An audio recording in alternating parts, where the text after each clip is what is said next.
Ngayong araw naman po, inaasahang uuwi na ng bansa si Pangulong Ferdinand Marcos Jr. mula po sa kanyang state visit sa bansang Japan. Kagabi po nakipagpulong po ang Pangulo sa punong ministro ng nasabing bansa. Narito ang report ni Maricel Halili. Mismo sina Japanese Prime Minister Sanae Takaichi at Pangulong Marcos ang nag-anunsyo. Sinimulan na ng Pilipinas at Japan ang negosasyon para sa agreement on the protection of classified military information. Sa kanilang joint press conference, magbibigay ang Japan ng Abukuma-class destroyers at iba pang military assets sa Pilipinas. Layunin daw nitong palalimin palalo ang relasyon ng dalawang bansa. Sabi pa ni Pangulong Marcos, kasama rin sa isinusulong ng Pilipinas at Japan ang delimitation ng ating maritime borders. Dito rin inanunsyo ng Pangulo na mula sa isang strategic partnership ay itinaas na sa comprehensive strategic partnership ang estado ng relasyon ng dalawang bansa. Bukod sa joint press conference, isinagawa rin sa harap ng dalawang heads of state ang paglagda sa tax convention. Target daw nito na maiwasan ng double taxation. Ipinaabot din ng Japan ang suporta nito sa kandidatura ng Pilipinas sa United Nations Security Council. Bago ito, humarap muna si Pangulong Marcos sa National Diet. Katumbas ito ng mga kongresista at senador sa Pilipinas.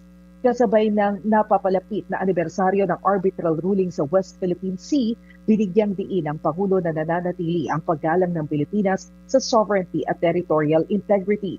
Lahat daw ng bansa, gaano man kalaki o makapangyarihan, pantay-pantay, may boses at malayang umunlad basta naaayon sa international law. Pareho raw ang Pilipinas at Japan na nagpapalakas ng maritime security para mapanatili ang kalayaan sa paglalayag at pagpapairal ng batas at hindi karahasan.